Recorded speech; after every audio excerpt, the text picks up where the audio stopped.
নমস্কার শ্রোতা বন্ধুরা, আজ বিশেষ অনুষ্ঠান খেলতে খেলতে 2025-এ আপনাদের স্বাগত। সারা বছর জুড়ে খেলার দুনিয়ার কী কী খবর নিয়ে আমরা আলোচনা করেছি তার একটি বিশেষ পর্যালোচনা আজ রয়েছে আপনাদের জন্য। আমি বিতান দে এবং আমার সঙ্গে রয়েছেন সৌর্য চৌধুরী। খেলার দুনিয়ার খবর নিয়ে আমরা থাকবো আজকের এই পর্যালোচনায়। এই যে ঘটনাবহুল একটি ক্রীড়া বছর, সেটিকে ধরার চেষ্টা করব। বেশ কঠিন কাজ। প্রথমেই বোধহয় যে খেলাটি নিয়ে আমরা সবসময় মাতামাতি করে থাকি ভারতে, এবং যেটি একটি ধর্মের রূপ ধারণ করেছে বলা যেতে পারে, একেবারেই তাই। সেটি হচ্ছে ক্রিকেট। তো ক্রিকেট নিয়ে আলোচনা শুরু করা যাক। ক্রিকেটের সবচেয়ে বড় অ্যাচিভমেন্ট এবছরে কি? অবশ্যই এবছর ক্রিকেটে ভারতের মহিলা দল তারা বিশ্বকাপ জিতেছে, এবং সেই যে টানটান একটি ম্যাচ আমরা সকলেই দেখেছি বিশ্বকাপের ফাইনালে। কার্যত সারা ভারতবাসী অপেক্ষা করেছিল যে এই দিনটা কিভাবে আসবে বা কখন আসবে, এবং বিশেষ করে হরমনপ্রীত কৌর, তার ওপর ছিল অনেক দায়িত্ব, অনেক চাপ। মোটামুটি সারা ভারত তারা এই মহোৎসবকে উদযাপন করেছে। 1973 সাল থেকে এই বিশ্বকাপটি চলছে। ভারত দোরগোড়ায় গেছে জেতার বারংবার, কিন্তু জিততে পারেনি, এবং সেমিফাইনালে অস্ট্রেলিয়াকে হারানো জেমাইমা রড্রিগেজের সেই অবিস্মরণীয় ইনিংস, এটা একটা বড় ফ্যাক্টর। এবং সেটা থেকেই প্রত্যয়টা আছে যে সাউথ আফ্রিকাকেও হারানো সম্ভব। এবং ডিওয়াই পাটিল স্টেডিয়ামে যে ফাইনালটা হলো বিতান, এটা সারা ভারত দেখলো, টিভিতে দেখলো, স্টেডিয়াম ভর্তি ছিল। এটা দুর্দান্ত সমারোহের মুহূর্ত। আমরা 2011-এ ফিরে যেতে পারি, 1983-তে ফিরে যেতে পারি, একেবারে সমগোত্রীয় বলা যেতে পারে। এবং এখানে বিশেষভাবে দেখার যে বিষয়টি আমাদের ছিল, মানে এই বিশ্বকাপ ফাইনালে, যে একরকমভাবে কিন্তু দক্ষিণ আফ্রিকা তারা কিন্তু চেস করছিল, এবং যতক্ষণ পর্যন্ত না লরা উলভার্ট ক্রিজে ছিলেন ততক্ষণ পর্যন্ত কিন্তু ম্যাচ মোটামুটি তারা বার করা দিকে এগিয়ে নিয়ে যাচ্ছিল। কিন্তু সেখান থেকে একেবারে শেষ মুহূর্তে ভারত যেভাবে ম্যাচটিকে পুরো ঘুরিয়ে দেয়। শেফালির কথাও বলতে হবে, রিচার কথা বলতে হবে। স্মৃতি মান্ধানা, তিনি গোটা টুর্নামেন্ট জুড়ে খুবই ভালো খেলে এসেছেন। জেমিমা রড্রিগেজের ওই সেমিফাইনালে ইনিংস না থাকলে হয়তো ভারত ফাইনালেই উঠতে পারতো না। 50 ওভারের বিশ্বকাপ আমাদের প্রমিলা বাহিনী জিতলো, নিঃসন্দেহে একটা বড় মুহূর্ত। কিন্তু পুরুষদের দলেও একটা বড় অর্জন ছিল এবছর, সেটা হচ্ছে চ্যাম্পিয়ন্স ট্রফিতে, অর্থাৎ আইসিসি ট্রফি আবার জেতা। এবং সেটা কিন্তু ভারত বেশ ডমিনেট করেই জিতেছে একেবারে। এবং বিপক্ষে ছিল নিউজিল্যান্ড, এবং নিউজিল্যান্ডের বিরুদ্ধে ভারতের বেশ ডমিনেটিং ম্যাচ। অবশ্যই, কারণ ভারত 4 উইকেটে জিতে যায়, নিউজিল্যান্ড 251 রান করে 7 ওভারে। একেবারে। এবং রোহিত শর্মা, যিনি অধিনায়ক, যাকে নিয়ে বিতর্ক সৃষ্টি হয়েছে, তিনি একমাত্র 50 ওভার খেলছেন পরের দিকে জানি, কিন্তু এই সময় তিনি অধিনায়ক ছিলেন এবং ফাইনালে 76 রান করেন 83 বলে। তিনি কিন্তু ডমিনেট করেন। বাকিরাও একটা টিম পারফরমেন্স ছিল পুরো টুর্নামেন্টে। একেবারে। বিরাটও এই টিমে ছিলেন। শ্রেয়াস আয়ার খুব ভালো আমার নজর কেড়েছিলেন বিশেষ করে, এবং মোহাম্মদ শামি, কুলদীপ যাদব, বরুণ চক্রবর্তী, বিশেষ করে বরুণ চক্রবর্তী খুব ভালো ফর্মে ছিলেন সেই সময়। এবং সাদা বলে ক্রিকেট অ্যাটলিস্ট এটা বিশাল বড় অর্জন ভারতের। আমরা শুনে নেব অনুষ্টুপ মজুমদার, বাংলার গুণী ক্রিকেটার, তার বক্তব্য এই ফাইনাল জয়ের পর আমাদের অনুষ্ঠানে এসে তিনি বলেছেন। দল জিতলো, আর সেখানে অনেক কথা হয়েছিল যা ম্যাচের আগে, যে বুমরা থাকছে না, সেটা কতটা প্রভাব পড়বে। কিন্তু বুমরার অভাব বুঝতেই দেয়নি একদম ভারতীয় টিম। পুরো টিম, কমপ্লিট টিম পারফরমেন্স, যতজন খেলেছে, 12টা প্লেয়ার 13টা প্লেয়ার মানে টোটাল খেলেছে টুর্নামেন্টে, সবাই পারফর্ম করেছে। ভারতের মহিলারা টি-20 ওয়ার্ল্ড কাপ, যারা দৃষ্টিহীন, তারাও কিন্তু এই ওয়ার্ল্ড কাপে চ্যাম্পিয়ন হয়েছিলেন। অবশ্যই এটা খুব বড় মুহূর্ত, ভীষণ উল্লাস আমাদের মধ্যে সঞ্চারিত হয়েছিল সেই সময়। একেবারেই। ফাইনালে নেপালকে হারায় ভারত। একদমই। এবং এটাও আর কি বহু প্রতীক্ষিত জয় বলা যেতে পারে। লাল বলের ক্রিকেটে, অর্থাৎ টেস্ট ক্রিকেটে আমরা জানি গৌতম গম্ভীর সাফল্য দিয়েছেন হয়তো সাদা বলের ক্রিকেটে। লাল বলের ক্রিকেটে যে দলটি এই মুহূর্তে রয়েছে তাতে কিছু পরীক্ষা নিরীক্ষা চলছে, এবং এখন অবধি সেই পরীক্ষা নিরীক্ষাগুলো খুব সফল হয়েছে তা নয়। শুভমান গিলকে অধিনায়ক করা হয়েছে। শুভমান গিল ইরা বিগিনস, এই কথাটা খুব শোনা যাচ্ছিল। একেবারে। ইংল্যান্ডে প্রথম তিনি একটা খুব কঠিন সিরিজে তিনি কিন্তু অধিনায়কত্ব করেন। 2-2 হয়, একটা চাঞ্চল্যকর সিরিজ ছিল। এবং গোটা সিরিজ জুড়ে শুভমান গিলের যে পারফরমেন্স, সেটাও কিন্তু বেশ আলোচিত হয়েছে।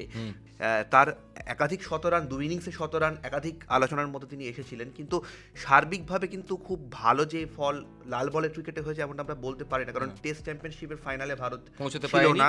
এবং এই সূত্রে জানি রাখি, এবার কিন্তু সাউথ আফ্রিকা চ্যাম্পিয়ন হয় অস্ট্রেলিয়াকে ফাইনালে হারিয়ে, এবং সাউথ আফ্রিকা আবার ভারতে আসে। আমরা কিছুদিন আগে এই সিরিজটি হলো, এবং ভারত আবার দুর্মুষ হয় ঘরের মাঠে 2-0। এবং এত বছর পর, মানে সেই কোন সালে তারা জিতেছিল, আবার এই সদ্য তারা ভারতের মাটিতে আসে এবং ভারতকে ওই টার্নিং উইকেটে ওইভাবে হারিয়ে চলে যায়। মানে নিউজিল্যান্ডের পুনরাবৃত্তি, এবং টেস্ট দলকে নিয়ে কিন্তু চিন্তার জায়গা থাকছে। অবশ্যই অবশ্যই। তো এরই সঙ্গে শ্রোতা বন্ধুদের জানাবো যে এই বছর খেলার দুনিয়ায় ক্রিকেটে আর কি সংবাদ গুরুত্বপূর্ণ। যেমন অবশ্যই বিজয় হাজারের চ্যাম্পিয়ন হয়েছে কর্ণাটক তামিলনাড়ুর বিরুদ্ধে। ক্রিকেটে রঞ্জিতে বিদর্ভ জয়লাভ করেছে কেরালার বিরুদ্ধে, এবং সৈয়দ মুস্তাক আলীতে ঝাড়খণ্ড জয়লাভ করেছে হরিয়ানার বিরুদ্ধে। ক্রিকেটে যদি প্লেয়ারদের দিকে আমরা তাকাই, অবশ্যই আমি একজনের কথা বলবো, তিনি হচ্ছেন জসপ্রীত বুমরা, অবশ্যই। যিনি পার্সোনালি কিন্তু খুব ভালো পারফর্ম করেছেন। এই মুহূর্তে তিনি প্রচুর অ্যাওয়ার্ডও জিতেছেন 2024-এর জন্য আইসিসির তরফ থেকে, ভারতের তরফ থেকে। শ্রেষ্ঠত্বের শিরোপা নিয়ে তিনি কিন্তু এই বছরটি কাটিয়েছেন। তার চোট আঘাত এসছে অবশ্যই, অনেক সময় উইনিং কম্বিনেশনে তাকে আমরা দেখতে পাইনি, বা একেবারেই। এশিয়া কাপও যেটা ভারত যেতে পারে সেটাই কিন্তু তিনি খুব ভালো বল করেননি। কিন্তু ওভারঅল জসপ্রীত বুমরা কিন্তু স্ট্যান্ড আউট। তার দলে উপস্থিতিটাই ভারতীয় দলের জন্য একটা বাড়তি জায়গা তৈরি করে। সাধারণত বছর শেষে অনুষ্ঠানে ব্যক্তি বিশেষ নিয়ে আলোচনা হয় না, কিন্তু একজন ক্রিকেটার নিয়ে আজকে কথা বলতেই হবে এই অনুষ্ঠানে। তার নাম বৈভব সূর্যবংশী। একের পর এক রেকর্ড গড়েছেন তিনি। বাঁহাতি এই ব্যাটার তরুণতম ভারতীয় যিনি লিস্টে ক্রিকেটে অভিষেক করেন, এবং তরুণতম ব্যাটার যিনি ইন্ডিয়ান প্রিমিয়ার লিগে অভিষেক করেন। কিন্তু তারপরেও একের পর এক বিধ্বংসী ইনিংস খেলে গেছেন বৈভব। এই ডিসেম্বর মাসেই বিজয় হাজারে ট্রফিতে তিনি অরুণাচল প্রদেশের বিরুদ্ধে 36 বলে একটি দুর্ধর্ষ সেঞ্চুরি করেন। এই সময় তার বয়স ছিল 14 বছর 272 দিন। একই খেলায় তিনি এবি ডিভিলিয়ার্সের দ্রুততম 150 রেকর্ড ভেঙে ফেলেন লিস্টে ক্রিকেটে। 59 বলে তিনি 150-এ পৌঁছন। শেষমেশ 190 রান করেন 84 বলে, এবং ভারতের অনূর্ধ্ব 19 বিশ্বকাপের দলে তার উজ্জ্বল উপস্থিতি জানান দিচ্ছে তিনি ভবিষ্যতের অন্যতম ক্রিকেটীয় তারকা হয়ে উঠতে চলেছেন। ফেব্রুয়ারির 14 থেকে মার্চের 15 পর্যন্ত এই বছর উমেন্স প্রিমিয়ার লিগ মহিলাদের তৃতীয় সংস্করণ বা থার্ড এডিশন বলা হচ্ছে, যেখানে জেতে মুম্বাই ইন্ডিয়ান্স এবং রানার আপ হয় দিল্লি ক্যাপিটালস। এবং আইপিএলে এবার বহু প্রতীক্ষিত জয় পেল রয়্যাল চ্যালেঞ্জার্স ব্যাঙ্গালোর। বহু বছর পর তারা ফাইনালে পাঞ্জাবকে হারায়। সবচেয়ে প্রাচীন এবং ঐতিহ্যশালী টেস্ট সিরিজ অ্যাশেজ, অ্যাশেজ সেটা একেবারে। এখনো শেষ হয়নি, কিন্তু যখন আমরা এই অনুষ্ঠানটি করছি তখন জানিয়ে দিতে পারি যে অ্যাশেজ এবার কিন্তু অস্ট্রেলিয়া জিতে গেছে। যদিও চতুর্থ টেস্টটি ইংল্যান্ড জেতে মেলবোর্নে মাত্র দুদিনে শেষ হয়ে যায়, সেটা নিয়েও কিছু বিতর্ক হয়, এবং এই মুহূর্তে 3-1 অস্ট্রেলিয়া অ্যাশেজে এগিয়ে আছে। প্রথম 3টি টেস্ট তারা জিতে যায়। দেখো বিতান, প্যারা স্পোর্টসে কিন্তু ভারত সাম্প্রতিককালে দুর্দান্ত ফল করেছে। টোকিওতে অবশ্যই। ভালো করেছে, তার থেকেও ভালো করেছে প্যারিসে, মানে প্যারালিম্পিক্সের কথা বলছি। সেই সূত্র ধরেই মানে আমাদের ভারত সরকারের একটা বিশাল বড় প্রয়াস যে প্যারা স্পোর্টসকে প্রমোট করতে হবে, এবং প্যারা অ্যাথলেটিক্স বিশ্ব চ্যাম্পিয়নশিপ মতো একটা খুব প্রেস্টিজিয়াস টুর্নামেন্ট কিন্তু ইভেন্ট কিন্তু ভারতে নতুন দিল্লিতে হয়ে গেল। কবে থেকে কবে হলো তুমি জানো? 27 সেপ্টেম্বর থেকে 5 অক্টোবর পর্যন্ত এইটি অনুষ্ঠিত হয়, এবং এখানে ভারত পদক তালিকায় 6ষ্ঠ স্থানে শেষ করে, যেটা কিন্তু ভীষণই গুরুত্বপূর্ণ। এবং যদি আমরা দেখি সেখানে ভারতের সর্বমোট পদক সংখ্যা 22টি, যার মধ্যে জ্যাভলিনে F46 বিভাগে রিঙ্কু হুডা তিনি সোনা পান, T42 হাই জাম্প বিভাগে শৈলেশ কুমার তিনি সোনা পান, F64-তে সুমিত আন্টিল তিনিও সোনা পান। তো সার্বিকভাবে কিন্তু ভারত এবছর যে তাদের পরিসংখ্যান অন্তত যা বলছে, ভারত কিন্তু অবশ্যই গুরুত্বপূর্ণ জায়গায় রয়েছে। 22টি পদক, 6টি সোনা। একেবারেই। এবং সুমিত অ্যান্টিল একজন কিংবদন্তি, তিনি কিংবদন্তি জ্যাভলিন থ্রোয়ার। তার রেকর্ড রয়েছে, তিনি অলিম্পিক্সে ভালো করেছেন, বারংবার পদকে একদম যাকে বলে বন্যা বইয়ে দিয়েছেন। এবছর কিন্তু বিশ্ব অ্যাথলেটিক্স চ্যাম্পিয়নশিপে হয়েছিল, এবং সেখানে কিন্তু ভারতের কিন্তু আশানুরূপ প্রদর্শন আমরা দেখতে পাইনি, মানে ভারত কোনো পদকই সেখানে সংগ্রহ করতে পারেনি। নীরজ চোপড়া তিনি চেষ্টা করেছিলেন বটে, তবে তিনিও 6ষ্ঠ স্থানে শেষ করেন। এবং নীরজ চোপড়া বিশ্ব চ্যাম্পিয়ন হিসেবে এসেছিলেন, কিন্তু একেবারেই। পিঠের চোট বিশেষ করে তাকে সমস্যায় ফেলে। বহুদিন ধরে তিনি চোট নিয়ে এগোচ্ছেন। আমার মনে হচ্ছে আমি প্যারিসে উপস্থিত ছিলাম যখন তিনি রৌপ্য পদক পান, এবং তিনি বলছেন আমি চোটের মধ্যে দিয়ে কিন্তু এই থ্রোটি করেছি। এবছর সেই জন্যে একদিকে অম্লমধুর বলবো, কারণ ভালো ব্যাপারও ঘটেছে নীরজের জীবনে। তিনি 90 মিটারের যে ব্যারিয়ারটা সেটি অতিক্রম করেছেন দোহাতে, এবং সেটা মানে 90.23 মিটার তিনি ছোড়েন এবার দোহাতে, এবং সেটা একটা বড় মাইলস্টোন তার জন্য, কারণ 90 মিটারটা এলিট জ্যাভলিন থ্রোয়ারদের একটা বড় মানে মাইলস্টোন পেরোনো হিসেবে ধরা হয়। কিন্তু নীরজ আবার ফিরে আসবেন অবশ্যই, এবং আরও অনেক পদক জিতবেন। এখনও তিনি ভারতের সর্বকালের সেরা ট্র্যাক অ্যান্ড ফিল্ড অ্যাথলিট, এ বিষয়ে কোনো সন্দেহ নেই। 2টো অলিম্পিক পদক, বিশ্ব championship, diamond leagues, Asian games, কোনো কিছুই কিন্তু তিনি ছাড়েননি। পরবর্তীতে তিনি আরও ভালো করবেন এমনটাই আমরা আশা করতে পারি। এরপরে আমরা হকির খবরে চলে আসি। এ বছর কিন্তু হকির শতবর্ষ, এবং সেই নিয়ে একটি বিশাল উদযাপনও চলছে। ভারতীয় হকি শতবর্ষ 1925 থেকে 2025 পর্যন্ত, এই যে দীর্ঘ 100 বছরের যাত্রা। এবং সেখানে নভেম্বর 2025-এ দিল্লির মেজর ধ্যানচাঁদ স্টেডিয়ামে একটি অনুষ্ঠানও হয়েছে, এবং ভারতের হকি ফেডারেশন তারা নভেম্বরের 7 তারিখ এই বিষয়ে অনুষ্ঠানটি করেন, যেখানে ভারতের অলিম্পিকে যে দীর্ঘদিনের ঐতিহ্য এবং পদক জয়ের যে দীর্ঘ ঐতিহ্য সেই নিয়ে একটি বিশেষ অনুষ্ঠান হয়। তো হকিতে কিন্তু ভারতের শতবর্ষ অবশ্যই একটি গুরুত্বপূর্ণ। অবশ্যই, কারণ হকি ভারতের সঙ্গে ওতপ্রোতভাবে জড়িয়ে। হকি আমাদের এমন একটি খেলা যেখানে আমরা কিংবদন্তির পর্যায়ে চলে গেছিলাম ধ্যানচাঁদের স্টিক ধরে আমি বলবো, এবং বারংবার অলিম্পিক পদক, তারপর একটা লাল পিরিয়ড, কিন্তু আবার আমরা অলিম্পিক্সে ফিরে এসেছি, পদক পেয়েছি আমরা দুটো অলিম্পিক্সে, এবং এবছরও কিন্তু দুটো গুরুত্বপূর্ণ ইভেন্ট ছিল। ভারত এশিয়া কাপ জয়লাভ করেছে হকিতে, এটি তো অবশ্যই ভীষণ গুরুত্বপূর্ণ একটি সংবাদ আমাদের সকলের জন্য।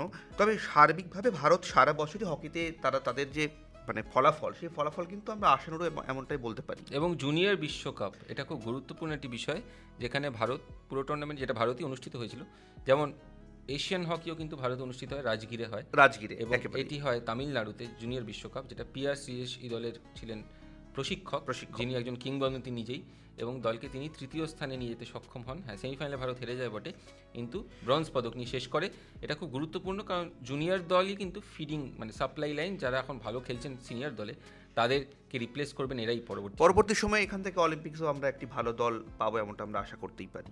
এখন আমরা শুনে নেব কিংবদন্তি হকি অলিম্পিয়ান গুরবাক সিং এর বক্তব্য। এই যে 100 বছরের ভারতীয় হকির যে একটা সময় চলছে, একটা উদযাপন চলছে, সেই নিয়ে তিনি কি বললেন, ভারতীয় হকি যত বছর পেরিয়েছে সাফল্যের সঙ্গে এবং আবার তার পুনরুত্থান ঘটছে, এই নিয়ে তিনি কি বললেন একটু শুনে নেওয়া যাক। আমি এটা বলতে পারি যে ইন্ডিয়ান স্পোর্টসে ইন্ডিয়ান স্পোর্টস নিয়ে যদি কোনো খেলা যদি ভারতকে প্রথম সম্মান দিয়েছে, ওটা হচ্ছে হকি। 1928 থেকে নিয়ে 100 বছর এবছর আমি ইন্ডিয়ান হকি ফেডারেশনে হকি ইন্ডিয়ায় সম্পূর্ণ হয়েছে। ওর হকি 100 বছর হয়ে গেছে। ওর 100 বছর মধ্যে 8টা গোল্ড মেডেল, 2টা ব্রঞ্জ, 1টা সিলভার, 2টা ব্রঞ্জ और gold medal in World Cup also bronze or silver in gold World Cup।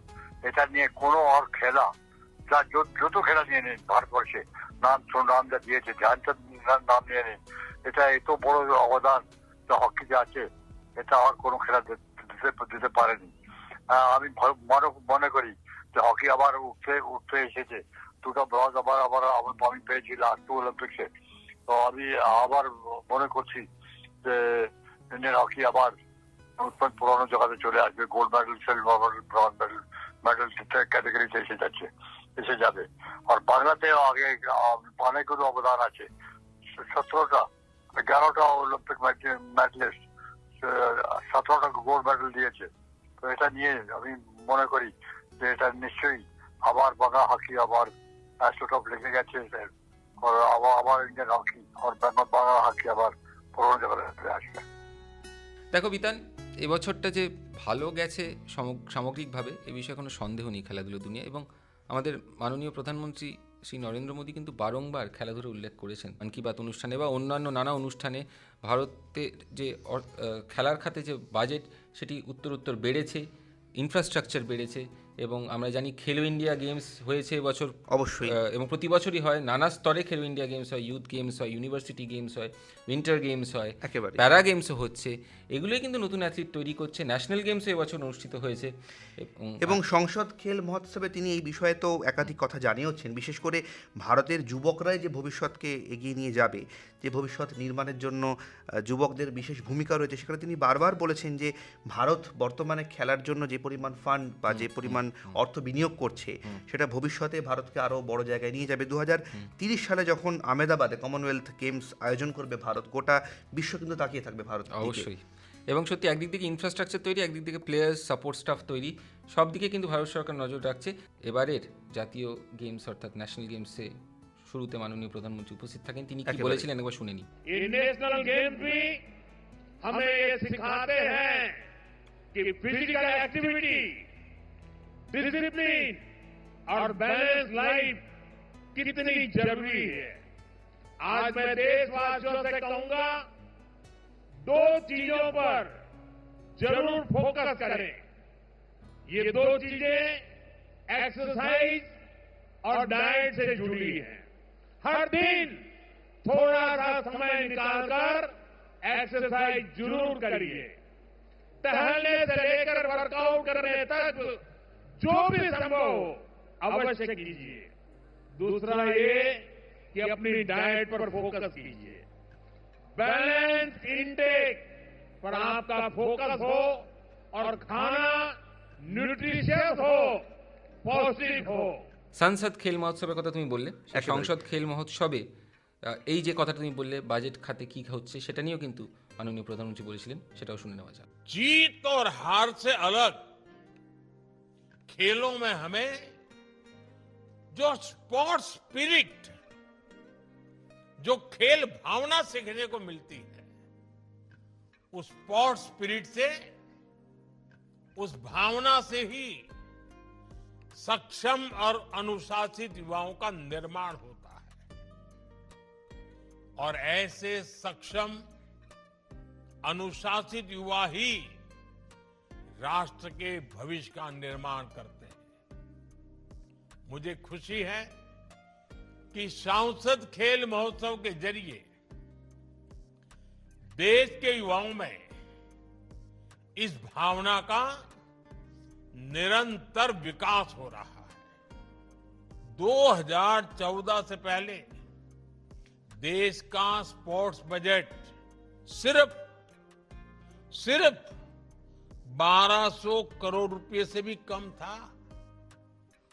आज ये बढ़कर 3000 करोड़ रुपए से अधिक हो चुका है। टॉप्स योजना के जरिए खिलाड़ियों को 25,000 रुपए से लेकर 50,000 रुपए तक हर महीने मदद दी जा रही है। आज भारत के खिलाड़ी रिकॉर्ड तोड़ रहे हैं, नए मानक गढ़ रहे हैं और भारत को ग्लोबल स्पोर्टिंग मैप पर नई ऊंचाई दे रहे हैं।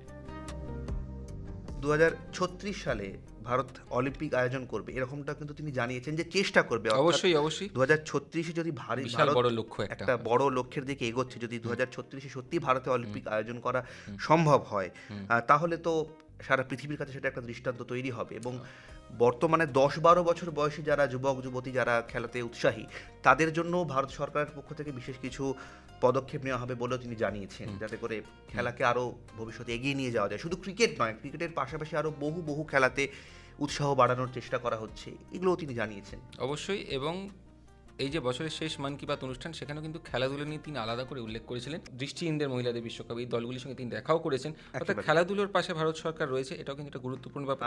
ভারত ক্রমশ আরও খেলার দুনিয়াতে, খেলার জগতে আরও এগিয়ে যাবে, এমনটাই আমরা আশা করতে পারি। ন্যাশনাল গেমসের কথা হচ্ছিল, এই প্রসঙ্গে জানিয়ে রাখি যে ন্যাশনাল গেমসে কিন্তু প্রথম স্থান পেয়েছে এবছর সার্ভিসেস। তারা 68টি সোনা এবং 27টি ব্রোঞ্জ আর 26টি রূপো পেয়েছে। দ্বিতীয় স্থান পেয়েছে মহারাষ্ট্র। এবং ফিফথ খেলো অর্থাৎ পঞ্চম খেলো ইন্ডিয়া উইন্টার গেমসের কথা আমরা এই আলোচনায় বললাম, সেখানেও শ্রোতা বন্ধুদের জানিয়ে রাখি যে প্রথম স্থান পেয়েছে লাদাখ, তারা পেয়েছে 4টি সোনা এবং 2টি রূপো।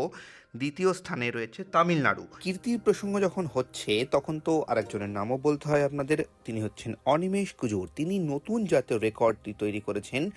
মাত্র 10.2 সেকেন্ডে তিনি 100 মিটার দৌড়িয়েছেন, অর্থাৎ এটিও কিন্তু 2025-এ একটি অভিনব পরিসংখ্যান।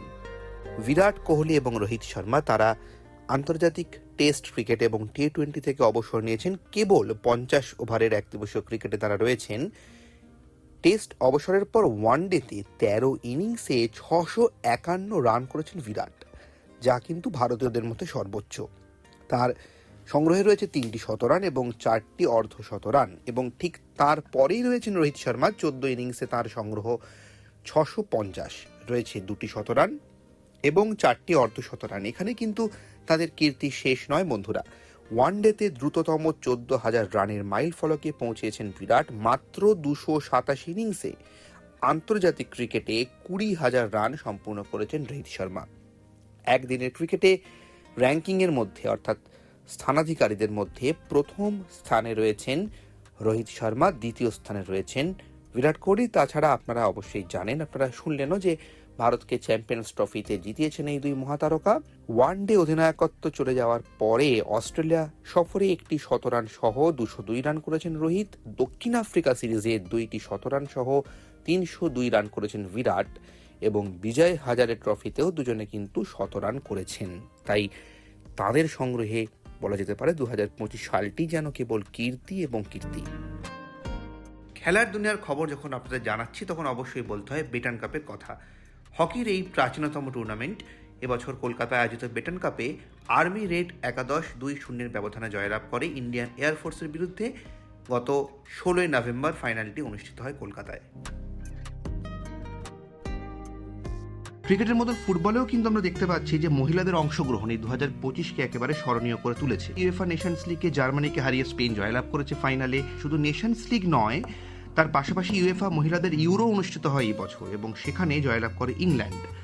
ফিফা ক্লাব ওয়ার্ল্ড কাপের ফাইনাল অনুষ্ঠিত হয় এই বছরই, চেলসি জয়লাভ করে। এবং হ্যাঁ, এই ফাইনাল নিয়ে কথা বলা একটু দরকার। প্যারিস সাঁ জার্মা এবারে কিন্তু ইউরোপের সেরা দল ছিল, পৃথিবীর সেরা দল ছিল, এই বিষয়ে কোনো সন্দেহ নেই। তারা একটি ট্রেবল জেতে, অর্থাৎ তারা ফ্রান্সের লিগ এবং কাপ দুটোই জেতে, লিগ 1 এবং ফ্রেঞ্চ কাপ, এবং চ্যাম্পিয়ন্স লিগও তারা বাকি দলদের পর্যুদস্ত করে যেতে একটি তারকা খচিত দল, সেই দলেরই প্লেয়ার ফরাসি তারকা উসমান দেম্বেলে এবার ব্যালন ডোরও জিতেছেন। একদমই। এবং এই দলটি যখন ক্লাব বিশ্বকাপ ফাইনালে ওঠে তখন মনে করা হচ্ছিল চেলসি যারা কিছুটা খুঁড়িয়ে ওখানে পৌঁছেছে। আমেরিকায় অনুষ্ঠিত ছিল এবার টুর্নামেন্ট এবং দুপুরবেলা খেলা হচ্ছিল, আমার এখনো মনে আছে। সবাই মনে করছিল যে প্যারিস সাঁ জার্মা সহজেই খেলা জিতে যাবে, কিন্তু এখানেই অঘটন ঘটে এবং ফুটবল যে অনিশ্চয়তার খেলা এটা প্রমাণিত হয়। ক্রিকেটের মতোই ফুটবল অনিশ্চয়তার খেলা, এবং চেলসিকে অনেক সপ্রতিভ লাগে, স্বতঃস্ফূর্ত লাগে। এত বড় একটা লং সিজনের পর প্যারিস সাঁ জার্মা কিন্তু ওই ফাইনালটি হেরে যায়। তো এটা খুবই উল্লেখযোগ্য একটা দিন ফুটবলের ইতিহাসে তো বটেই। অন্যদিকে মহিলাদের ফুটবলে আমরা জানি চ্যাম্পিয়ন্স লিগ ফাইনালে বার্সেলোনাকে হারিয়ে আর্সেনাল তারা জয়লাভ করে, এবং এর পাশাপাশি ভারতীয় ফুটবলে একাধিক ঘটনা ঘটেছে 2025 জুড়ে। যেমন ডুরান্ড কাপের 134তম সংস্করণ ছিল এবছর, যেখানে ফাইনাল ম্যাচে নর্থ ইস্ট ইউনাইটেড জিতে যায়, তারা ডায়মন্ড হারবার এফসিকে পরাজিত করে। তার পাশাপাশি আইএসএল ফাইনাল খুবই গুরুত্বপূর্ণ, যেখানে মোহনবাগান 2-1 ব্যবধানে পরাজিত করে বেঙ্গালুরুকে। সাফ অনূর্ধ্ব 19 প্রতিযোগিতায় ভারত ফাইনালে বাংলাদেশকে পরাজিত করে। এবং জানিয়ে দিই যে মোহনবাগানই কিন্তু আইএসএল লিগ শিল্ডও যেতে, অর্থাৎ তারা ডাবল ট্রফি পায়। তারপর কিন্তু মোহনবাগান একটি বিতর্কে ঢুকে যায়। এএফসি কাপে তারা যখন নামে, তারা কিন্তু ইরানে খেলতে যেতে অস্বীকার করে এবং তাই জন্য তারা পরে নির্বাসিত হয়েছে। এবার আমি যেখানে ঢুকবো ফুটবল নিয়ে, ভারতীয় ফুটবল ডামাডোলে, এই বিষয়ে কথা হবে এখন। এবং অবশ্যই যেটা সবচেয়ে বড় টার্নিং পয়েন্ট এই মুহূর্তে সিজনে, সেটা হচ্ছে আইএসএল এখনো অনুষ্ঠিত হয়নি। এটা নিয়ে কথা বলা দরকার। আইএসএল ঘোর অনিশ্চয়তা, একের পর এক ক্লাব কিন্তু প্লেয়ার ছেড়ে দিচ্ছে বা তাদের যে কাজকর্ম সেটাকে বন্ধ রাখতে বাধ্য হচ্ছে। এরকম অনিশ্চয়তা কিন্তু আমরা প্রত্যাশা করিনি। কবে আইএসএল শুরু হবে আমরা জানি না। এই যে নতুন বছরের প্রাক্কালে দাঁড়িয়ে রয়েছি আমরা, এখনও কিন্তু ভারতীয় ফুটবল একটা ঘোর অনিশ্চয়তার মধ্যে রয়েছে। এবং জানিয়ে রাখি, এর সঙ্গে সঙ্গে ভারতের যে আন্তর্জাতিক দল তারাও কিন্তু খুব একটা ভালো ফল এবার করতে পারেনি। কাফা নেশনস কাপে তারা 3য় স্থান অধিকার করেছিল। খালিদ জামিল নতুন কোচ হয়ে আসেন, তার আগে মানোলো মার্কেস ছিলেন। আমরা কিন্তু এশিয়ান কাপের জন্য কোয়ালিফাই করতে পারলাম না। মানোলো চলে যাওয়ার পরও খালিদ এসেও কিন্তু দল হতাশাব্যঞ্জক রেজাল্টের থেকে বেরোতে পারলো না। এর অনেকগুলো কারণ আমরা আইডেন্টিফাই করতে পারি। তার মধ্যে একটি বড় কারণ অবশ্যই সেটা হচ্ছে যে নতুন প্লেয়ার উঠে আসা, বিশেষ করে স্ট্রাইকিং ফোর্সের অভাব, যেখানে সুনীল ছেত্রীকে আবার রিটায়ারমেন্ট ভেঙে ফিরে আসতে হচ্ছে। এবং সেটা একটা ইউটার্ন ছিল, আমরা তখনই বলেছিলাম যে এটা ঠিকঠাক পথে আমরা এগোচ্ছি না। সুনীল ছেত্রী তার খালিটি খেলে গেছেন, এখন নতুনদের দিকে তাকাতে হবে। তিনি ফিরেও তেমন কিছু করতে পারলেন না অবশ্যই স্বাভাবিকভাবে। এবং ভারতের মহিলা দলের দিকে বরং আমরা তাকিয়ে থাকবো, যারা কিন্তু এফসি এশিয়ান কাপের জন্য কোয়ালিফাই করতে সক্ষম হয়েছে। সেটা একটি আশাব্যঞ্জক পারফরমেন্স এবং এজ গ্রুপে কিন্তু ভারত ভালো খেলছে, এগুলোই আশার আলো। এছাড়া আরেকটি আশার আলো অবশ্যই east Bengal safe women's trophy জিতেছে। এখন আমরা শুনে নেব সেই স্যাফ কাপ জয়ী ইস্ট বেঙ্গল দলের অধিনায়িকা ফাজিলা ইকবাপুট কি বললেন। Winning the SAF competitions because we gave out all our heart, all the players, because we had a heartbreak in the AFC champions, but everyone had to set their minds. তো আশার আলো সেখান থেকে একটু আবার হতাশার দিকে ফেরা, অর্থাৎ ভাস্কর গঙ্গোপাধ্যায় প্রাক্তন ভারতীয় ফুটবলার, খুবই নামজাদা একজন গোলরক্ষক ছিলেন। তিনি আকাশবাণীতে এসে বলেছিলেন কেন ভারতীয় ফুটবলের সর্বাঙ্গীন উন্নতি হচ্ছে না। এই সময়টা কিন্তু তখন আইএসএল হবে না, এটা জানতাম না। তাও কিন্তু তিনি যে আমরা হতাশার মধ্যে দিয়ে যাচ্ছি সেটা কেন হচ্ছে তার একটা খুব সুন্দর একটা অ্যানালিসিস তিনি করেছেন, শুনে নেওয়া যাক। নতুনরা আসবে কি করে, তারাই আইএসএল খেলছে, নতুন খেলার কোনো সুযোগ নেই। ম্যাচ তো 22টা, তার মধ্যে 17-18টা ম্যাক্সিমাম ম্যাচ খেলা একটা প্লেয়ার ম্যাক্সিমাম, আর 10-12 জন তো বুট পড়ার চান্সই পায় না। যদি খেলার সুযোগ না পায় তাহলে প্লেয়ার উঠবে কোথা থেকে। ফুটবল থেকে বিতান, এবার আমরা খেলা পরিবর্তন করবো। শুটিং এ ভারত কিন্তু সবসময় একটা স্ট্রং নেশন হিসেবে আমরা কনসিডার করে থাকি এবং অলিম্পিক্সে বারংবার পদক, এবারও প্যারিসে আমরা অলিম্পিক্সে আমরা মানে ভালো ফলাফল, এবং এবছর মানে গোটা বছর জুড়েই কিন্তু শুটিং এ ভারত একাধিক জায়গায় তারা নিজেদের সেরা জায়গাটা প্রমাণ করেছে। যেমন 2025-এ তারা 2টো সোনা, 3টে রূপো এবং 1টি ব্রোঞ্জ নিয়ে মোট 6টা পদক জিতে দোহায় বিশ্বকাপ ফাইনালে তারা কিন্তু শেষ করেছে এবং সেই পদকের মধ্যে 4টি কিন্তু এসছে পিস্তল ইভেন্ট থেকে। সিমরনপ্রীত কৌর, সুরুচি সিং তারা পদক পেয়েছেন, তাদের রেকর্ডও হয়েছে এবং শুটিংয়ে কিন্তু শুধুমাত্র এই ISSF ফাইনাল নয়, তার পাশাপাশি ষোড়শ এশিয়ান শুটিং চ্যাম্পিয়নশিপ 2025-এর 16 থেকে 30 আগস্ট যেটি অনুষ্ঠিত হয়েছিল কাজাকিস্তানে, সেখানেও রাইফেল, পিস্তল এবং শটগান ইভেন্টে ভারত কিন্তু পদক পাচ্ছে। সুতরাং শুটিংয়ে কিন্তু এই বছর জুড়েই ভারতের একটি ভালো রকম অংশগ্রহণ আমরা দেখতে পেয়েছি। সেখানে রাশ্মিকা সেহগাল সেখানে পদক পেয়েছেন, সেখানে গিরিশ গুপ্তা, কপিল বেন্সলারের মতন তরুণদের আমরা পেয়েছি অবশ্যই। এবং শুটিং থেকে আরেকটি টার্গেট স্পোর্টে আমরা চলে যাই। শুটিংয়ে ভারত ভালো ফল করে থাকে, কিন্তু আর্চারি আমরা একটি খেলায় তীরন্দাজি, যেখানে ভারত সব কিছুতে যেতে এখন অব্দি অলিম্পিক্স পদক আমাদের কাছে অধরা। কিন্তু এবছরটা আর্চারিতে কিরকম গেল জানিয়ে দিচ্ছেন আমাদের প্রখ্যাত আর্চার এবং অলিম্পিয়ান এবং অর্জুন পুরস্কার প্রাপ্ত রাহুল বন্দ্যোপাধ্যায়। থেকে বড় অ্যাচিভমেন্ট বলতে পারি আমরা যে এশিয়ান চ্যাম্পিয়ন হয়েছি, বা আমাদের এশিয়ান চ্যাম্পিয়নশিপ যেটা নভেম্বরে অনুষ্ঠিত হয়েছিল ঢাকাতে, সেখানে যে পুরো ইন্ডিয়ান টিমের পারফরমেন্স, আমরা টোটাল 10টা মেডেল পাই, যার মধ্যে 6টা গোল্ড। অ্যান্ড স্পেশালি রিকার্ভে আমরা 18 বছর পর মেন্স টিমে চ্যাম্পিয়ন হই কোরিয়াকে হারিয়ে। তারপর আমাদের ইন্ডিভিজুয়ালে আমরা প্রথমবার recurve men and recurve women দুটোতেই আমরা চ্যাম্পিয়ন হই। ইভেন কি রিকার্ভ মেনে গোল্ড অ্যান্ড সিলভার, রিকার্ভ উইমেনে গোল্ড অ্যান্ড ব্রঞ্জ মেডেল পাই। মানে এটা one of the best result এখনো পর্যন্ত ইন্ডিয়ান আর্চারি। সাথে আমরা অনেকগুলি ওয়ার্ল্ড চ্যাম্পিয়নশিপে মেডেল জিতেছি। আমরা প্রথমবার কম্পাউন্ডে ওয়ার্ল্ড চ্যাম্পিয়ন হলাম, কম্পাউন্ড মেন্স টিমে। আমরা ওয়ার্ল্ড কাপে ইন্ডিভিজুয়াল মেডেল অনেক এসছে এবছরে। দীপিকা ব্রঞ্জ জিতেছে, we became gold medalist in compound mix team and compound women team also. Jyothi Surekha silver and bronze জিতেছে। তো সব মিলিয়ে ইন্ডিয়ান আর্চারির জন্য খুবই, ইভেন কি ইউথ টিমও খুব ভালো পারফর্ম করেছে, প্যারা টিম আমাদের খুব ভালো পারফর্ম করেছে। আমরা প্যারাতেও এশিয়ানে চ্যাম্পিয়ন হয়েছি, ওয়ার্ল্ড চ্যাম্পিয়নশিপ আমরা বহু মেডেল পেয়েছি। শীতল দেবী চ্যাম্পিয়ন হয়েছে, ওয়ার্ল্ড চ্যাম্পিয়ন হয়েছে। তো সব মিলিয়ে দেখা গেলে খুবই প্রশংসনীয় পারফরমেন্স। আর নেক্সট ইয়ার আমাদের এশিয়ান গেমস আছে, মানে কাল থেকেই যে বছরটা শুরু হচ্ছে। তো নেক্সট ইয়ার আমরা চেষ্টা করবো এশিয়ান গেমসে আরো ভালো করা, আর লং টার্ম টার্গেটে অবভিয়াসলি অলিম্পিক্স তো আছে। রাহুল বললো আমাদের যে কি ভালো এবার আমরা করেছি, সত্যি এশিয়ান আর্চারিতে আমরা কোরিয়াকে হারিয়েছি এবং তাছাড়াও এতগুলো সাফল্য। সত্যি পরের বছর যে এশিয়ান গেমস, তার আগে আমরা আশায় বুক বাঁধতে পারি। এবং তারপর আবার লস অ্যাঞ্জেলিস অলিম্পিক্স আছে 2028-এ, সেখানেও কিন্তু আমাদের আশা থাকবে যে আমরা রিকার্ভ এবং কম্পাউন্ড এবার অন্তর্গত করা হচ্ছে অলিম্পিক্সে, সেখানেও কিন্তু পদক আসবে বলি মনে করতে পারি আমরা, আশায় বুক তো বাঁধতেই পারি আমরা। তো তীরন্দাজি থেকে আমরা স্কোয়াশের খবরে চলে আসবো। স্কোয়াশে এই বছর কিন্তু ভারতের জন্য খুবই আনন্দের একটি বছর, কারণ প্রথমবার, মানে স্কোয়াশের ইতিহাসে প্রথমবার ভারত বিশ্ব চ্যাম্পিয়নশিপে প্রথম স্থান অর্জন করলো। এবং এই খেলাটি একটি এমন খেলা যেটি হয়তো ফুটবল, ক্রিকেটের মতো আলোচিত হয় না, কিন্তু ভারত যে এই খেলাতেও নিজেকে প্রমাণ করছে তার ফলাফল আমরা 2025-এ পেলাম। হ্যাঁ, তো ফাইনালে ভারত হংকংকে হারায়। হংকং কিন্তু টপ সিড ছিল একেবারে, এবং সেটা সত্যি অনাহত সিং ফিনিশিং টাচ দেন যাকে বলা যেতে পারে। এবং জোসনা চিনাপ্পা এই দলের একজন গুরুত্বপূর্ণ সদস্য ছিলেন, তার কথা একটু শুনে নেওয়া যাক। The only time we actually spoke about our chances was before the tournament started, and actually Abe was like, Josh, we can actually really win the gold, and I was like, actually yeah, we can. Squash থেকে আমরা চলে যাব ব্যাডমিন্টনে। কেন ব্যাডমিন্টনে যাব? কারণ সেই যে একটা সোনালী জুটি আমাদের আছে, তাদের নাম সাত্বিক সাইরাজ, রানকিরেড্ডি এবং চিরাগ শেট্টি, তারা কিন্তু বিশ্ব চ্যাম্পিয়নশিপে ভারতের একমাত্র পদক এবার পেয়েছে। তারা জিতেছেন পুরুষদের ডাবলসে ব্রোঞ্জ পদক। পাশাপাশি এই বছর অর্থাৎ 2025-এ আরও যে খেলাগুলি হয়েছে ব্যাডমিন্টনে, এশিয়া জুনিয়র চ্যাম্পিয়নশিপে পুরুষদের বিভাগে জয়লাভ করেছেন মোহাম্মদ উবায়দুল্লাহ এবং মহিলাদের একক বিভাগে জয়লাভ করেছেন ই কিং। মালয়েশিয়া মাস্টার্সে চীনের লি শিফেং ভারতের কিদাম্বি শ্রীকান্তকে কিন্তু ফাইনালে পরাজিত করেছেন। এখানে কিন্তু কিদাম্বি শ্রীকান্তের উপরে ভারতের নজর ছিল যে তিনি হয়তো ফাইনালে জয়লাভ করতে পারেন, কিন্তু যদিও ফলাফল তেমন হয়নি। সুধীরমান কাপ 14তম সংস্করণ, সাউথ কোরিয়াকে পরাজিত করে জয়ী হয়েছে ব্যাডমিন্টনে চীন। ইন্ডিয়া ওপেনে পুরুষদের বিভাগে জয়ী হয়েছেন ভিক্টর অ্যাক্সেলসেন এবং মহিলাদের একক বিভাগে জয়ী হয়েছেন অ্যান সে ইয়ং। ব্যাডমিন্টন বিশ্ব চ্যাম্পিয়নশিপে পুরুষদের সিঙ্গলস বিভাগে জয়লাভ করেছেন ওয়াই কিউশি এবং মহিলাদের সিঙ্গলস বিভাগে জয়লাভ করেছেন ওয়াই এফ চেন। দুজনেই চীনের হয়ে প্রতিনিধিত্ব করেছেন। তো যেটা দেখা যাচ্ছে বিতান, যে এখনো সাত্বিক সাইরাজ, রানকিরেড্ডি এবং চিরাগ শেট্টির উপর আমরা অনেকটা নির্ভরশীল হয়ে যাচ্ছি। যারা একটা গ্যালাক্সি অফ স্টার তো ছিল ভারতীয় একেবারে, ব্যাডমিন্টনে, তাদের মধ্যে একেবারে। অনেকে রয়েছেন এখনো, কিছুটা তাদের বয়স হয়েছে, যেমন অবশ্যই আমরা সাইনা নেহওয়ালের কথা বলতে পারি, সাইনা নেহওয়াল, পিভি পিভি সিন্ধু সিন্ধু, যেমন দীর্ঘদিন তিনি একটু ফর্মের বাইরে। কিদাম্বি, লক্ষ্য সেনের দিকে নজর থাকে, অলিম্পিক্সে প্রায় তিনি পদক জিতে গেছিলেন, অবশ্যই। তিনি কিন্তু আবার ফিরেও আসছেন আমাদের মনে হয়, তো পরের বছর দেখা যাক কি ঘটে। এবার আমরা চলে আসব একটি অন্য খেলায়, টেনিস। স্কোয়াশের কথা বললাম আমরা, যেহেতু ব্যাডমিন্টনের কথা বললাম, আমরা টেনিসের কথা একটু বলিনি।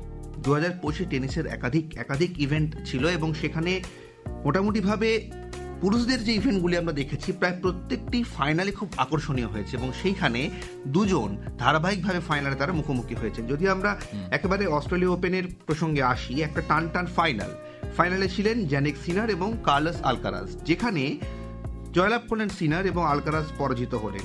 তেমনই মহিলাদের ফাইনাল, সেখানে জয়ী হলেন ম্যাডিসন কিজ, রানার আপ হলেন সাবালিঙ্কা। যদি অস্ট্রেলিয়া ওপেন ছাড়া আমরা ফ্রেঞ্চ ওপেনের প্রসঙ্গে আসি, সেখানেও কিন্তু পুরুষদের ফাইনালে মুখোমুখি হচ্ছেন সেই পরিচিত দুই মুখ আলকারাজ এবং সিনার। সেই ফাইনালে অবশ্য সিনারকে পরাজিত করছেন আলকারাজ। আর মহিলাদের ফাইনালে যদি আমরা তাকাই, তাহলে দেখবো সাবালেঙ্কা, তিনি পরাজিত হচ্ছেন কোকো গফের কাছে। এটাও কিন্তু উল্লেখযোগ্য, সাবালেঙ্কাকে ওখানে ফেভারিট হিসেবে ধরা হয়েছিল।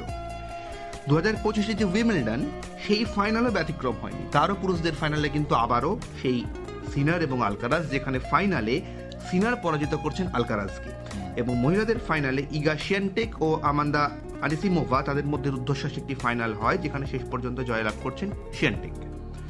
ইউএস ওপেন, সেই ফাইনালও টান, সেখানেও যথারীতি আবারও সেই আলকারাজ এবং সিনার পুরুষদের বিভাগে, যেখানে আলকারাজ সিনারকে ফাইনালে পরাজিত করছেন। আর মহিলাদের ফাইনালে সাবালেঙ্কার মুখোমুখি হচ্ছেন অ্যানিসিমোভা, ফাইনালে জয়ী হচ্ছেন সাবালেঙ্কা। তাহলে গোটা বছরটাতে আমরা দেখতে পাচ্ছি, এমনকি ইতালি ওপেন, সেখানেও কিন্তু আবারও সেই আলকারাজ এবং সিনার অবশ্যই মুখোমুখি। সিনার এবং আলকারাজ, এই যে এখন যে প্রতিদ্বন্দ্বীরা, এই প্রতিদ্বন্দ্বিতাটাই কিন্তু এই মুহূর্তে টেনিস ওয়ার্ল্ডকে আলোকিত করে রাখছে। এককালে আমরা জকোভিচ বনাম নাদাল, জকোভিচ বনাম ফেডারার দেখেছি, ফেডারার বনাম নাদাল দেখেছি, এই দুজনই এখন ডমিনেট করছেন। এই মুহূর্তে আলকারাজ পৃথিবীর 1 নম্বর, কিন্তু সিনার তার পেছন দৌড়চ্ছেন।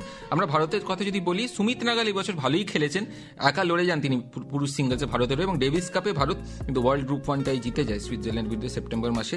সুমিত নাগাল এখানে ভালো খেলেন। তো টেনিস নিয়ে কথা হলো, এবার কিন্তু আমি চলে আসবো এমন একটি খেলায় যেখানে ভারত সবসময় অনেকটা প্রত্যাশা রাখে, একটা নতুন প্রজন্ম ভারতের আশা এবং আকাঙ্ক্ষাকে পাওয়ার করছে। সেটি হচ্ছে এমন একটি খেলা যেটা ভারতে জন্মেছে, তার নাম হচ্ছে দাবা। এবং দাবায় কি ঘটেছে আমরা জানি, 3টে খুব বড় সাফল্য রয়েছে। আমরা কিছু বলবো না, বলবেন দিব্যেন্দু বড়ুয়া, প্রখ্যাত গ্র্যান্ডমাস্টার। সব থেকে উল্লেখযোগ্য হচ্ছে যে দিব্যা দেশমুখ, আমাদের তরুণ প্রতিভাবান মহিলা খেলোয়াড়, একদম ইয়াং মেয়ে, 19 বছর বয়স। সে ওয়ার্ল্ড কাপ চ্যাম্পিয়ন হয়েছে বিশ্ব র্যাপিড এবং ব্রিজ দাবা প্রতিযোগিতায়। সেখানে আমাদের অর্জুন এরিগেসি এবং কনিরো হাম্পি দুজনেই ওপেন এবং মহিলা বিভাগে রোজ জিতেছে। এই 3টে পারফরমেন্স 2025 আমাদের ভারতীয় দাবা সব থেকে উল্লেখযোগ্য। অন্য খেলাধুলে মানে ভারত কিরম করছে, যেগুলো যেসব ইভেন্টে খুব একটা প্রচলন থাকে না, কিন্তু সেগুলো ঘটে থাকে, যেমন বিশ্ব গেমস এবার চেংদুতে হয়েছিল, ওয়ার্ল্ড গেমস। এবং ওয়ার্ল্ড গেমস এমন একটি ইভেন্ট যেখানে কিন্তু যে খেলাগুলি অলিম্পিক্সে নেই, তার একটি অলিম্পিকের মতন একটি প্রতিযোগিতা হয়ে থাকে। ভারত 3টি পদক পেয়েছে এবার ওয়ার্ল্ড গেমসে, এবং এটি ভারতের সেরা পারফরমেন্স ওয়ার্ল্ড গেমসে। পদকগুলি পেয়েছেন ঋষভ যাদব, তিনি ব্রঞ্জ পেয়েছেন পুরুষদের কম্পাউন্ড আর্চারিতে, আবার সেই আর্চারির কথা এলো। এবং নম্রতা বাট্রা, তিনি রূপো পেয়েছেন 52 কেজি উশুতে, এটাও উশুর প্রথম পদক ওয়ার্ল্ড গেমসে ভারতের। উইমেন্স স্ট্যান্ডাতে তিনি এই পদকটি পেয়েছেন। এবং আনন্দ কুমার ভেলকুমার, যিনি কিন্তু বেশ নাম করছেন এখন স্পিড স্কেটিংয়ে, তিনি কিন্তু 1000 মিটারে একটি পদক পান, তিনিও ব্রঞ্জ পান। এবছর কিন্তু বিশ্ব বক্সিং চ্যাম্পিয়নশিপও ছিল এবং ভারত ভালো ফল করেছে একেবারেই, যেখানে ভারত কিন্তু জেসমিন লাম্বোরিয়া 57 কেজি এবং মীনাক্ষী হুডা 48 কেজি, তারা দুজনেই পদক পেয়েছেন। তারা সোনার জিতেছেন, অর্থাৎ বিশ্ব চ্যাম্পিয়ন হয়েছে। নূপুর শেওরান, তিনি পেয়েছেন রূপো, এবং অলিম্পিয়ান পূজা রানী, তিনি ব্রোঞ্জ পদক পেয়েছেন। মহিলাদের বিশ্ব চ্যাম্পিয়নশিপে আবার সেই মহিলা শক্তি, তার কিন্তু উন্মোচন ঘটলো এবং ভারত বক্সিংয়ে ভালো ফল করছে। আমরা জানি অলিম্পিক্সের পদকও আমাদের আছে এই খেলায়, অর্থাৎ আরও সাফল্য আসবে। এশিয়ান গেমস সামনে রয়েছে।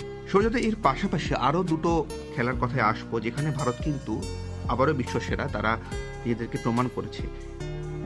একটি হলো খোখো এবং একটি কাবাডি।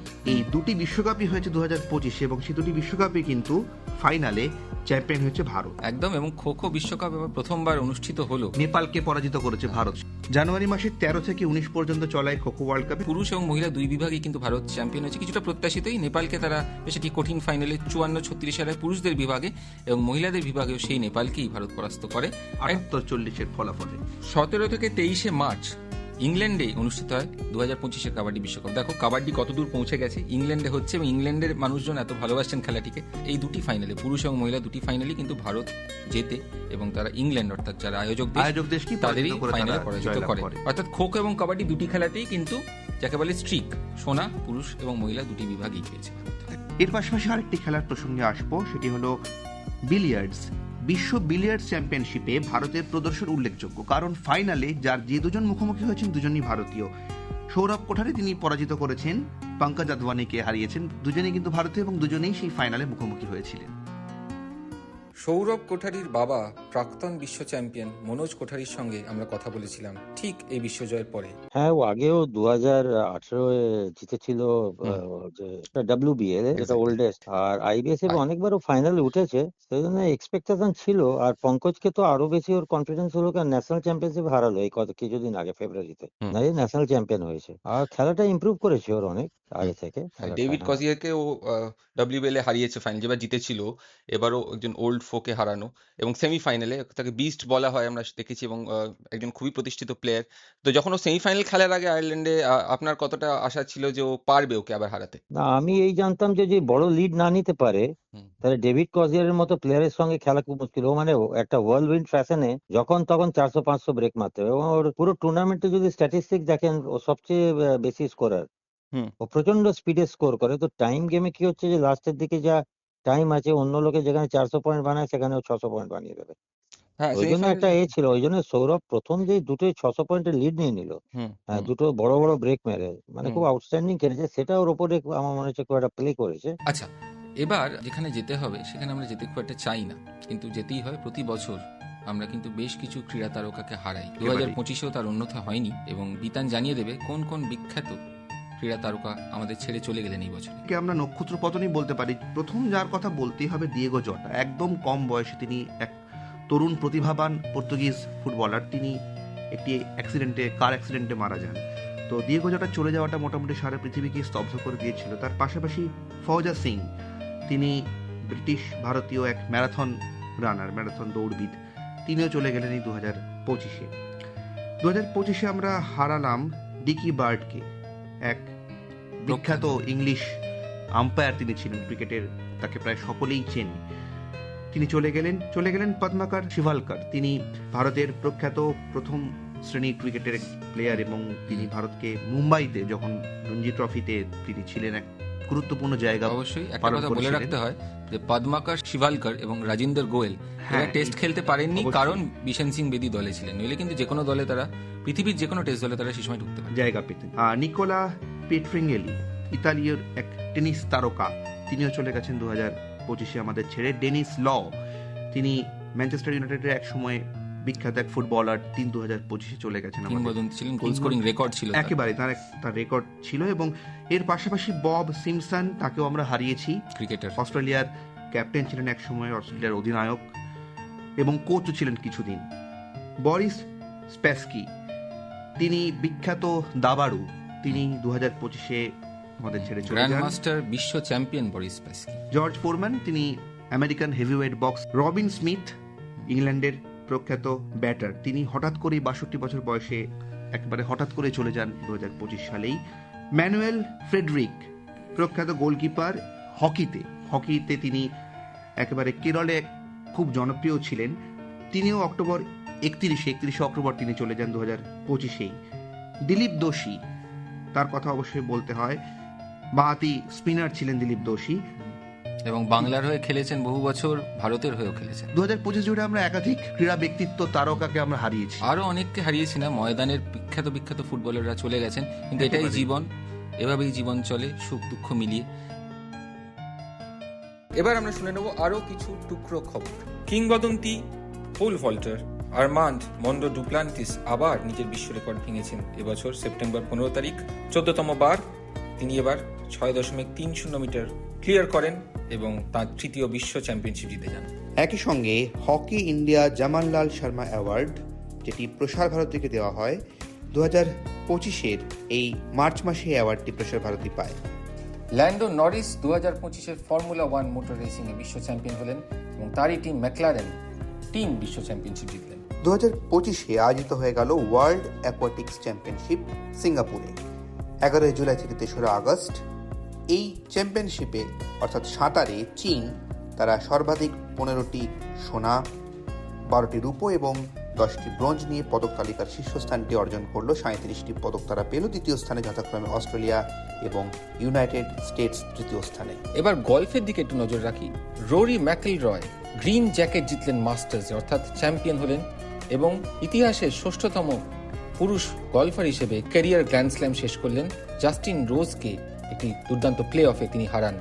স্কটি শেফলার, যিনি ওয়ার্ল্ড নাম্বার 1 এই মুহূর্তে গলফে, তিনি ব্রিটিশ ওপেন অর্থাৎ ওপেন চ্যাম্পিয়নশিপ জেতেন এবং তার আগে পিজিএ চ্যাম্পিয়নশিপ জেতেন কুয়েল হলোতে। এবছর হয়েছিল বিশ্ব টেবিল টেনিস চ্যাম্পিয়নশিপও, যেটি দোহায় অনুষ্ঠিত হয় 17 থেকে 25 মে। প্রত্যাশিতভাবেই চায়না 4টি সোনা, 1টি রূপো, 2টি ব্রোঞ্জ পেয়ে 7টি পদক পেয়ে সবার শীর্ষে থাকে। পরবর্তী 2টি স্থান পায় জাপান এবং ব্রাজিল। এছাড়াও এবছর বিশ্ব ইউথ টেবিল টেনিস চ্যাম্পিয়নশিপ 2025 সেটি অনুষ্ঠিত হয়েছিল, যেখানে দিব্যাংশী ভৌমিক তিনি আন্ডার 15 এই ইভেন্টে তিনি সিঙ্গেলসে ব্রোঞ্জ পান। কারা এবারে জাতীয় ক্রীড়া পুরস্কারগুলি পাচ্ছেন ভারত সরকারের তরফ থেকে, যেখানে খেলরত্ন হচ্ছে সবচেয়ে বড় প্রাইজ। ভারতীয় হকি দলের সহ অধিনায়ক, দুবারের অলিম্পিক পদকজয়ী হার্দিক সিংকে এবার দেওয়া হচ্ছে মেজর ধ্যানচাঁদ খেলরত্ন পুরস্কার, যেটি হাইয়েস্ট অ্যাওয়ার্ড, মানে সর্বোচ্চ স্তরের পুরস্কার। এছাড়া অর্জুন পুরস্কার পাচ্ছেন 2জন বঙ্গ তনয়া, মেহুলি ঘোষ এবং সুতীর্থা মুখোপাধ্যায়। মেহুলি ঘোষ শুটার, সুতীর্থা মুখোপাধ্যায় হচ্ছেন টেবিল টেনিস তারকা। আমরা একটু শুনে নেব মেহুলি বাবা এবং সুতীর্থার মা কি বললেন এই জয়ের পর। আমি তো প্রচন্ড খুশি এবং এই দিনটার জন্য ওয়েট করছিলাম যে কবে এই দিনটা আসবে। যে গত বছর থেকেই ওর চেষ্টা ছিল যে অর্জুন পাবো। আলটিমেটলি এই বছর হলো। তো আমরা, আমার ওয়াইফ, আমার ফ্যামিলি সবাই খুব খুশি। গত বছরই ওর পাওয়া উচিত ছিল, কিন্তু যাই হোক কোনো কারণে হয়ে ওঠেনি, জানি না। ঠিক আছে, এবছর পেয়েছে, ভালো, খুবই ভালো লাগছে। আচ্ছা, এটা তো আসলে গোটা বাংলার গর্ব। একদমই। তবে ওর ভবিষ্যৎ লক্ষ্যটা কি? ভবিষ্যৎ লক্ষ্য অলিম্পিক তো কোটা নিয়ে এসো, আগের বারে অলিম্পিকটা যেতে পারলো না নিয়মে জাতাকলে পড়ে। যাই হোক, এখন ওই অলিম্পিকের জন্য চেষ্টা করছে। এশিয়ান গেমস এ তো ইন্ডিভিজুয়ালটা হয়নি, যাই হোক ওটাও 26 সালে এশিয়ান গেমস আছে, তার জন্য প্রস্তুতি চলছে। আমার তো মনে হয়, আমি আমার মেয়ে বলে বলছি না, আমার মেয়ে যা অ্যাচিভমেন্ট, মেয়ে অর্জুন অ্যাওয়ার্ড ডিজার্ভ করতো বলেই হয়তো সবাই মিলে মেয়েকে এটা দিচ্ছে। কারণ মেয়ে কমনওয়েলথ গেমসে গোল্ড, মেয়ে অলিম্পিক খেলেছে, মেয়ে এশিয়ান গেমসে ব্রোঞ্জ মেডেলিস্ট, এশিয়ান চ্যাম্পিয়নশিপে মেয়ে 2টো ব্রোঞ্জ মেডেল আছে, মেয়ে 2 টাইম সিনিয়র ন্যাশনাল চ্যাম্পিয়ন। দেখুন, তো আমি মনে করি সময়টা বোধহয় সময়ই হয়। আমার কাছে এটাই ভালো লাগছে যে মেয়ে 2 দিন পর হলেও মেয়ে অর্জুন অ্যাওয়ার্ডটা পেলো, এই আর কি। এর পরের লক্ষ্য সামনের বছর ওয়ার্ল্ড চ্যাম্পিয়নশিপ আছে, যেটা লন্ডনে হবে, আর এশিয়ান গেমস আছে। ওর এখন লক্ষ্য ইনস্টিটিউশনে লাস্ট জন রাঁচিতে হয়েছে, রাঁচিতেও চ্যাম্পিয়ন। এখন লক্ষ্য এই ইন্টার ইনস্টিটিউশনটা চ্যাম্পিয়ন, আর সামনে ন্যাশনালস আছে, এই দুটো চ্যাম্পিয়ন হতে চায় আর কি। ফিরে যাব যেভাবে বৃত্ত আমরা শুরু করেছিলাম, ক্রিকেট দিয়ে, মহিলাদের ক্রিকেট বিশ্বকাপ জয় দিয়ে আমরা আলোচনা শুরু করেছিলাম। এবং অবশ্যই তুমিও স্বীকার করবে, সবাই স্বীকার করবেন যে সেটিই ছিল এবছরে আমাদের সেরা প্রাপ্তি। লোপামুদ্রা ভট্টাচার্য, যিনি প্রাক্তন একজন ভারতীয় ক্রিকেটার এবং জাতীয় সিলেক্টরও বটে। এবং লোপাদির একটি কথা দিয়ে আজকে আমরা আবার শেষ করবো আজকের অনুষ্ঠান, কারণ আমরা জিজ্ঞেস করেছিলাম তাকে টার্নিং পয়েন্ট কি ছিল। শুনলে অবাক হবেন বিতান, যে তিনি এক্ষুনি বলবেন যে এই যে কজন প্লেয়ার ভালো করলেন তার মধ্যে অনেককেই কিন্তু লোপাদি প্রথম ভারতীয় দলে সুযোগ দেন। তার কথা দিয়ে আজকের অনুষ্ঠান শেষ করছি আমরা। প্লেয়ার অফ দ্য টুর্নামেন্ট দীপ্তি শর্মাই হয়ে গেছে। তবে আমি বারে বলবো একটা কথাই, শেফালি হঠাৎ শেষের দিকে এসে অসাধারণ খেলো, ফিরে এলো, আফটার লং টাইম ফিরে এলো। এটা ভালো ক্রিকেটার। কোনোভাবে আমরা যখন ন্যাশনাল সিলেক্টর ছিলাম ওকে চান্স দিয়েছিলাম, রিচাকে চান্স দিয়েছিলাম, জেমিকে চান্স দিয়েছিলাম, আমাদের সিলেকশন কমিটি এই 3 জনকে চান্স দিয়েছিল এবং এরা 3 জনই অসাধারণ খেলেছে। সুতরাং এদের 3 জনের নামই আমাকে বলতে হয়।